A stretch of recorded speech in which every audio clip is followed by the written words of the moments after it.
विजय जी, जबलपुर से। राधे। श्री राधे महाराज जी, आपके चरणों में कोटि कोटि प्रणाम। महाराज जी, जब हमें मालूम है कि संसारिक जीवन सिर्फ मुक्ति के लिए मिला है, तो हम क्यों अपने बच्चों को पढ़ाई, नौकरी, संसारिक जीवन में डालते हैं? उनकी मुक्ति के मार्ग पे क्यों नहीं डालते? नहीं, कर्तव्य पालन अत्यंत आवश्यक है। मुक्ति का एक क्षेत्र कर्तव्य पालन भी है। यदि अपने कर्तव्य का पालन ना किया जाए तो मुक्ति नहीं प्राप्त होगी। अर्जुन जी कह रहे मैं संन्यास ले लूं और भजन करूं, भगवान कह रहे नहीं, युद्ध कर और भजन कर, मामुनिस्मर युद्ध च। तो बच्चों को पढ़ाइए लिखाइए, वो हमारे देश के भविष्य हैं। और अध्यात्म से युक्त होकर के जब हमारे देश का सेवा भाव स्वीकार करेंगे, चाहे मास्टर हो, चाहे डॉक्टर हो, चाहे एमएलए हो, चाहे सांसद हो, तो अच्छी तरह वो कर पाएंगे। अगर अध्यात्म नहीं है तो भ्रष्ट हो जाएंगे और भ्रष्ट आचरण करके हमारे समाज का शोषण करेंगे, चाहे कोई हो, चाहे कोई हो। अगर वो अध्यात्म से युक्त नहीं है तो शोषण करेगा, पोषण नहीं करेगा। तो आधुनिकता पढ़ाई के साथ अध्यात्म की अगर पढ़ाई हो तो बहुत आवश्यक है। अगर आधुनिकता का काखा गागाम ना पढ़े होते तो शास्त्र की भाषा कहाँ से हमको याद आती? तो आधुनिक पढ़ाई भी आवश्यक है और शास्त्रीय भाषा भी हमें पता होना चाहिए। हमारा धर्म क्या है, हमारा कर्तव्य क्या है।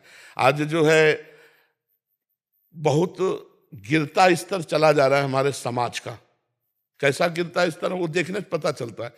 4 लड़के एक लड़की को छेड़ रहे हैं और 4 आदमी आराम से चले जा रहे हैं और वीडियो बनाते हुए चले जा रहे।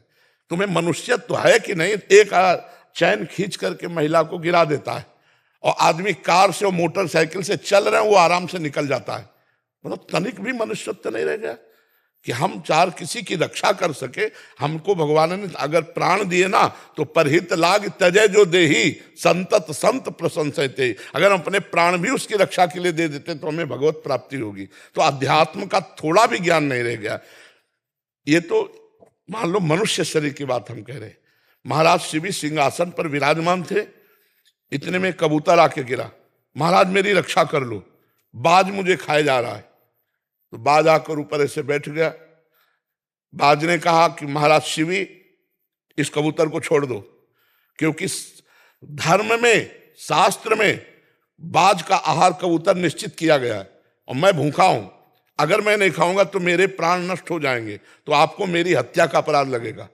कबूतर ने कहा मैं आपकी शरण में हूं, अब मुझे आप मत दीजिए, नहीं तो बाज खा जाएगा। शिवी महाराज ने कहा कबूतर तो नहीं दे सकता, पर तुम्हारे प्राणों को भी मैं छूटने नहीं दूंगा।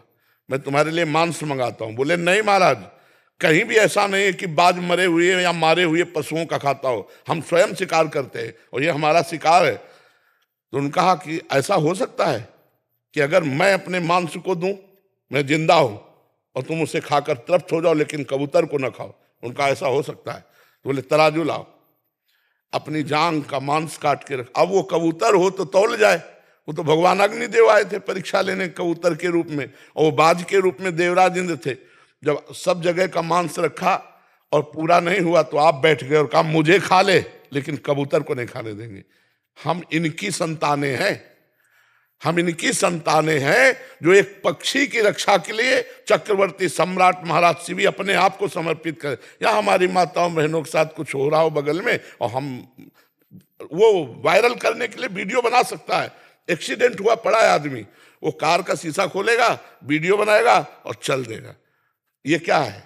ये आधुनिक पढ़ाई तो बहुत पढ़ ली, लेकिन अध्यात्म नहीं है। नहीं तो तुम कैसे चल देते? एक अपरिचित आदमी कष्ट पा रहा है तो हमारा मनुष्यत्व तो कहता है कि हम तन से, धन से, मन से उसकी सेवा करें, उस समय सहयोग करें। उस समय में ये नहीं सोचना कि मेरा क्या होगा, नहीं, उस समय सोचना इसका क्या होगा, इसका मंगल।